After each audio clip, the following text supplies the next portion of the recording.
今天这期内容，请你一定认真听好，这关系到你和家人的未来。很多朋友可能觉得手握绿卡，人在美国就万事大吉了。如果你也这么想，接下来的内容或许能在关键时刻拉你一把。我见过太多案例，比如这位林先生，持绿卡6年，在美国有房有生意，2个孩子美国出生，一次常规探亲后返美，却在海关被请进了2次审查室。几个小时里，他的手机被执法人员解锁，一条2年前早已忘记的聊天记录被翻了出来。老哥，下周2你店里忙不过来，我去顶班，还是按老规矩给现金。就因为这一句话，由于他过去几年报税收入极低，从未申报现金收入，海关当场认定他长期非法打工，构成税务欺诈，绿卡被立即吊销，签发快速递解令，5年内不得入境。原本安稳的家庭一夜崩塌，妻子无助，孩子无人照料，房贷面临断供。这个真实的教训告诉我们，在海关，你的手机可能从私人物品变成铁证，务必提前清理手机，尤其是涉及打工、税务或任何可能被误解的内容。面对数字搜查，你必须提前设防。这不是危言耸听，而是现实的边境执法逻辑。请保护好自己，也保护好你的家庭，提前行动才能有备无患。在揭晓秘密前，若您觉得万象指南的内容有帮助，请点订阅并打开小铃铛，这样以后我再分享这种政策解读的实用信息，你就不会错过了。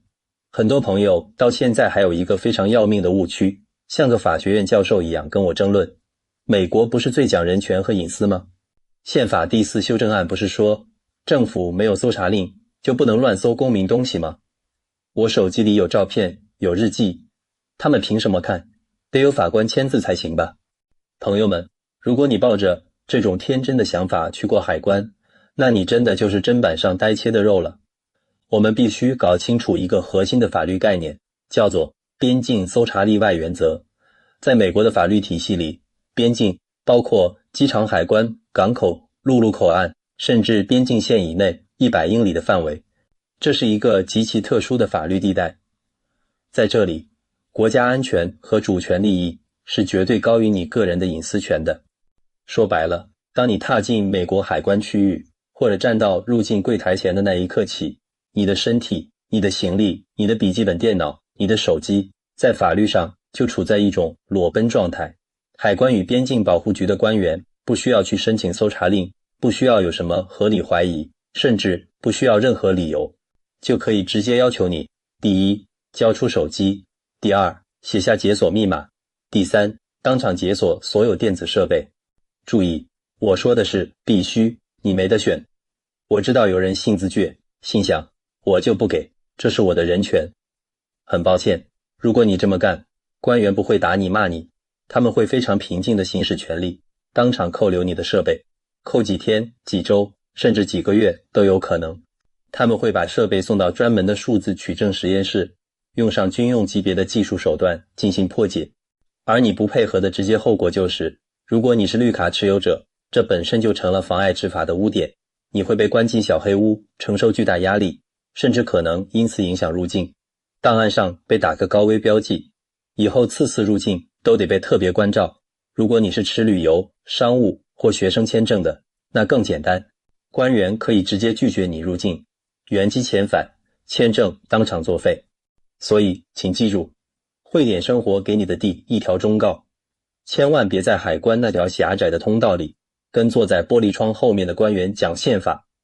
在那里，他就是法官，他就是法律本身。而且现在的海关检查早就不是几十年前翻翻箱子、捏捏衣服那么简单了，他们手里掌握的是全世界最顶尖的数据提取技术。你可能在新闻里听说过一些服务于情报机构的数据取证公司，比如某些以色列公司，海关用的设备跟那些是一脉相承的，只要用一根数据线连上你的手机，哪怕是你已经删掉的内容，只要存储芯片上的数据块没有被彻底覆盖重写，他们都能在几分钟内给你恢复出来。这不仅仅是看你的相册，你的聊天记录，包括你以为撤回了的那些，你的浏览器历史，包括你以为开了无痕模式就没事了的。你的定位轨迹，你去过哪里，在哪个高档社区长时间停留过，拜访过哪家公司，还有你银行 APP 里的转账记录，甚至你云端备份里那些自己都忘了的老文件。在他们的分析屏幕上，你没有秘密可言，你就像一张被完全摊开，连标点符号都清清楚楚的报纸。你想想，自己手机里有多少经不起深究的细节？有没有跟朋友抱怨过美国税太重，得想办法避一避？有没有帮人有偿带过奢侈品或者别的东西？有没有在微信群里跟人换过美金？有没有跟移民顾问打听过怎么弄个假地址来保住绿卡？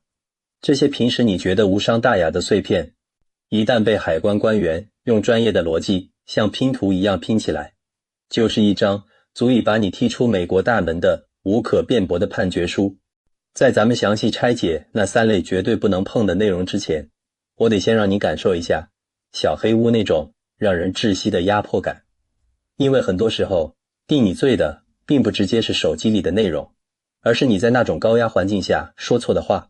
手机往往只是压垮骆驼的最后一根稻草。所谓的小黑屋其实并不黑，通常是一个灯火通明的大厅，或者几间隔音的小房间，但那种心理上的黑暗真的能让人崩溃。从你被带进去的那一刻起，一场精心设计的心理战就打响了。第一阶段，让你失联，晾着你，这叫熬鹰。你会被要求交出所有电子设备，手机、手表、电脑，一样不留。这意味着你彻底和外界断了联系，没法给接机的家人报信，更别说找律师了。然后就是无穷无尽的等待，1小时、2小时、5小时，没人理你，没人告诉你发生了什么事，你就坐在冰冷的椅子上，看着周围形形色色的人，有抹眼泪的留学生，有焦躁的商务客，有面如死灰的老人。你的恐惧会随着时间一点点发酵，你会不受控制的胡思乱想，我是不是彻底完了？他们是不是查到我上次那笔现金存款了？是不是知道我帮朋友看店的事了？这种自我怀疑和内心煎熬，正是他们想要的效果。第二阶段，看似随意的聊天提问，这是在给你下套。终于，有官员叫你的名字了，别以为他们会凶神恶煞地拍桌子。相反，很多经验老道的官员会非常客气，甚至面带微笑，想跟你拉家常。张先生，这次回来打算住多久啊？在美国主要做什么工作？这次带了多少钱？不够花怎么办？请你千万注意，这个时候他们面前的电脑屏幕上很可能已经显示着你过去所有的出入境记录，你在申请签证时填过的所有信息，甚至可能有美国税务局提供的财务数据快照。他们问的每一个问题，心里可能早就有了答案。这就是在测试你的诚实度。只要你的回答和系统里的数据，或者跟他们正在查看的手机内容有一丁点对不上，陷阱的机关就扣上了。第3阶段，突然亮出数字证据，这是最致命的绝杀。就在你以为自己回答的天衣无缝，稍微松一口气的时候，官员会突然收起笑容，拿出你的手机。他会直接点开一张照片或者一条聊天记录，摆到你眼前。你刚才说你在美国没工作，是全职照顾家庭，那为什么这条信息里有人叫你老板娘，还给你转了3000美金货款，问你下周能不能发货？你刚才说这次回国是照顾生病的母亲3个月，可为什么你手机相册里全是海边度假的照片？定位记录显示，你这3个月根本不在老家。在那一瞬间，你的心理防线会彻底崩溃，你会开始结巴、冒汗、前言不搭后语，而这一切都会被详细记录下来。一旦到了这个地步，除非你有通天的本事，否则你的绿卡基本就等于一张废纸了。好了，现在我们进入最硬核、最实用的自查环节。请你听完之后，马上拿起自己的手机，做一次地毯式清理。下面这3类内容是你手机里绝对的禁区。第一类，任何涉及非法工作和税务问题的痕迹，这是海关查得最严，华人朋友也最容易踩雷的区域。无论你是绿卡、留学生还是游客，只要你在没有合法工作许可的情况下干了活，或者有收入但没老实报税，都是严重问题。你要警惕的关键词包括打工、兼职、帮忙、现金、工资、薪水、转账、排班、代购、带货、私厨、装修、月嫂、美甲、小费、结算、老板、顶班、工时。场景一，好心帮忙变成打黑工。很多留学生或者绿卡持有者的家属去亲戚朋友的餐馆、超市帮忙，你觉得这是人情往来，但在海关眼里，这就是非法工作。如果你手机里有这样的信息，今天店里忙吗？我下午过去帮你收银。或者钱不用给，管顿饭就行。你要知道，在海关和移民官的定义里，任何形式的劳动，只要这个岗位通常是有报酬的，哪怕你没收钱，或者只是用一顿饭抵了，都算工作。如果你占了一个本该由合法工人来做的位子，一旦被查到这类聊天记录，海关就会认定你违反了移民身份的规定。如果是游客或非工作类签证，或者涉嫌税务欺诈，如果是绿卡但没报税。场景二，做代购、搞私厨的灰色地带，这是重灾区。很多人在朋友圈发代购广告，或者在微信群里卖自己做的甜品、卤味。如果你的相册里塞满了商品图、快递单照片，如果你的聊天记录里一大堆转账，备注写着面膜钱、蛋糕款、包包定金，海关官员不是傻子，他们会立刻追问，你入境带的这几个名牌包是自用吗？那你手机里为什么在跟人谈加价转卖？你在美国没有餐厅执照和卫生许可，为什么这么多人转账给你买吃的？这就不再是简单的非法工作问题了，还可能牵扯到食品安全和商业违规。场景三，现金收入这个隐形地雷。对于绿卡持有者来说，如果你长期抱着很低的收入，甚至零收入，可能为了领取某些福利，但手机里却有这样的对话，老板，这个月工资还是发现金吧，转账太显眼了，这单装修一共8000，你给6000现金，2000转账，这就是板上钉钉的逃税证据。海关有权把这些信息直接同步给美国国税局，并且以道德污点为由，启动撤销你绿卡的程序。第二类，能证明你不想在美国常住的跑卡证据。这类主要针对绿卡持有人，特别是那些长期在中美之间往返，大部分时间住在海外的跑卡族。绿卡的全称是永久居民卡，前提是你得把美国当成你永久的家。如果你人长期在海外，只是每半年回来打卡住几天，这就叫跑卡。海关怎么抓？主要就是翻你手机，敏感关键词包括回国发展、不想回美国、保身份、买机票、只有绿卡、没房子、住酒店、借地址、美国无聊、退休再来、为了孩子、收信地址。场景一，你的真实居住意图暴露了。官员问你，你住美国哪里？你回答，我住纽约，地址是叉叉叉。然后官员打开你手机，发现你和朋友的聊天记录写着，这次回美国真折腾，还得在你家借住2天，过了海关我就买票回上海了。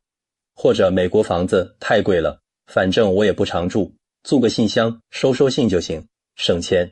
就这么一条，直接证明了，第一，你根本没有在美国定居的打算；第二，你刚刚对海关官员撒了谎，这属于欺诈，问题立刻升级。场景二，你的生活重心全在海外，你的手机相册里全是你在海外住豪宅、开好车、参加各种聚会的照片，生活丰富多彩。而关于美国的部分，只有寥寥几张机场照或者风景照。你手机里装的 APP 全是老家的外卖软件、打车软件、支付软件，而且使用频率极高。而美国的 Uber、银行 APP 等，要么没有，要么显示很久没登录了。这说明了什么？说明你的根本不在美国。绿卡对你来说，可能只是个旅行证件，或者一个备用计划。海关完全有理由据此认定，你已经自动放弃了美国的永久居留权。场景三，医疗或疫苗记录造假，特别是前几年，查虚假疫苗卡查得很严。如果你手机里有找中介购买假医疗证明的聊天记录，或者你跟朋友说美国查得不严，我找人 PS 了一张体检报告，懒得去做了，这可就触犯了联邦欺诈罪，不止绿卡没了，还可能面临刑事起诉。第三类，所有涉及金融违规和洗钱嫌疑的痕迹，这类是很多人容易忽略，但后果极端严重的一个领域，直接踩到了美国反洗钱法和金融监管的红线。一、私下换汇和对敲交易。很多人觉得通过银行换汇麻烦，或者受外汇额度限制，喜欢在微信群里找人私下换。谁需要美金？我用人民币换，汇率好说，线下现金交易。这种信息在海关眼里是巨大的红灯。首先，这在很多国家都属于非法外汇交易。其次，在美国看来，如果金额较大，这可能涉及未经登记的货币服务业务。最可怕的是，你根本不知道跟你换钱的人是谁。如果对方的钱来历不明，比如是诈骗、赌博甚至贩毒来的，你通过换汇接收了这笔钱，你就可能成了洗钱链条上的一环。只要海关在你手机里发现大量关于换汇、汇率、对敲的聊天记录，他们就有充分理由怀疑你卷入国际洗钱网络，直接拒绝入境并启动调查。二、分拆资金，蚂蚁搬家。如果你手机里只会家人的信息写着爸，你从工行汇4900，妈，你从建行汇4800，每笔别超过5000，分几天汇，别太集中，这就是典型的分拆交易行为，目的是规避超过1万美元必须申报的金融规定。这在美国是联邦重罪，海关一旦看到这种操作指令，会立即通知财政部旗下的金融犯罪执法局，结果就是你的资金被冻结，人被遣返。三、虚拟货币和来源不明的资产。现在不少海关官员开始留意旅客手机里的加密货币钱包 APP 了。如果你申报随身携带的现金很少，但手机里的比特币 USDT 钱包余额却很大，或者有大量关于线下交易泰达币的聊天记录，海关一定会追问，这些数字资产你报税了吗？原始资金是哪里来的？如果你无法提供清晰合法的来源证明，或者你以往的税表里根本没披露过这些资产，那么逃税和洗钱的嫌疑就很难洗清了。听到这儿，可能有朋友会问，我把微信删了，是不是就没事了？我把照片删了，并且清空了最近删除相册，他们就找不到了吧？这么想就太天真了。一、云端备份会背刺你。很多人的手机开着自动同步到云端的功能，比如 iCloud、谷歌相册。你以为删了手机本地的照片就干净了，殊不知云端还存着一份完整的。到了海关，官员可能会要求你当场下载某个 APP， 或者登录你的云端账户进行查看。更吓人的是，像微信这类软件，就算你卸载了 APP， 一旦在海关被要求重新下载登录，如果你之前开启了聊天记录漫游功能，那么所有的历史对话会刷的一下全部恢复。我亲眼见过案例，当事人自以为聪明的删了 APP， 结果海关让他当场装回来。一登录，几百条关于打黑工、收现金的聊天记录瞬间弹出，当场完蛋。二、所谓无痕浏览根本不留痕。你以为用浏览器的无痕模式，就没人知道你搜过什么？你的输入法缓存、系统临时文件、cookie 数据都可能留下痕迹。专业的取证设备能扫描出你近期高频输入的词汇。如果你经常搜索美国现金工、如何避税、海关检查技巧这类关键词，是可能被提取出来作为辅助证据的。三、千万别带旧手机。有些人带2部手机，一部常用，一部是海外带来的备用机或旧手机。海关检查时，会把你身上所有的电子设备都没收检查。那部旧手机里很可能存着你几年前的聊天记录，就像开头林先生的案例，那条要命的短信就是2年前的，但他从来没清理过旧手机的聊天记录。记住，海关的调查没有追溯期限制，只要信息还存在于你的设备里，哪怕是10年前的，也能成为定罪的证据。最后，如果你真的不幸被请进了小黑屋，面对官员检查手机的要求，到底该怎么办？原则一，态度上配合，但嘴上把好门。不要抢手机，不要大声吵闹，更不要有肢体冲突，那只会导致你被戴上手铐，交出手机，提供密码，这是法律规定的义务，你抗拒不了。但在回答问题时要格外谨慎。原则2，无论如何不要撒谎。如果你手机里的敏感内容确实被翻出来了，千万不要临时编一个拙劣的谎言去圆。比如海关问，这笔$2000的转账是干什么的？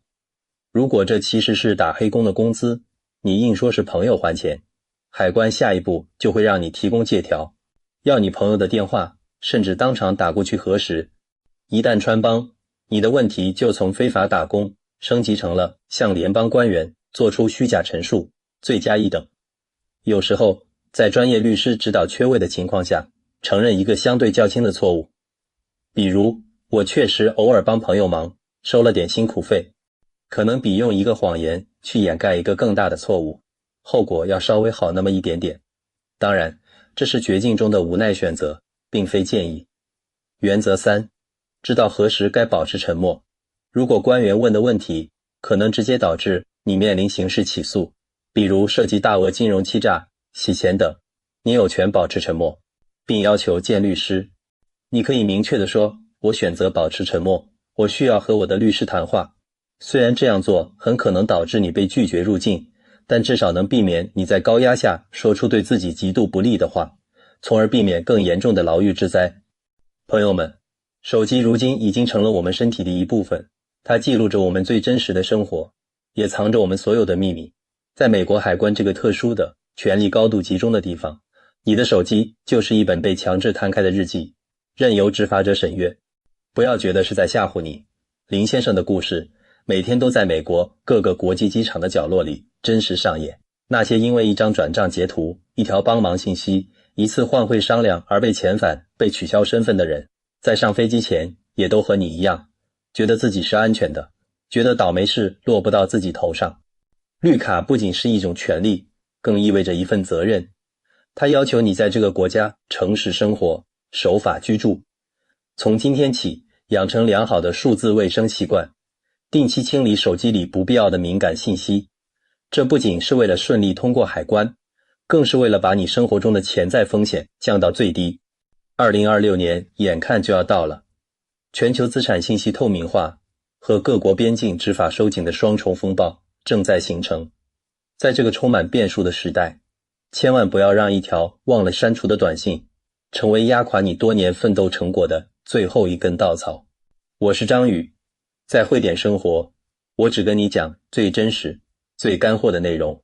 如果觉得这期内容对你有用，请你务必点赞，并且转发给你身边所有需要出入境的朋友。你的一次转发，或许就能帮到一个家庭，避免一场无妄之灾。咱们下期内容再见。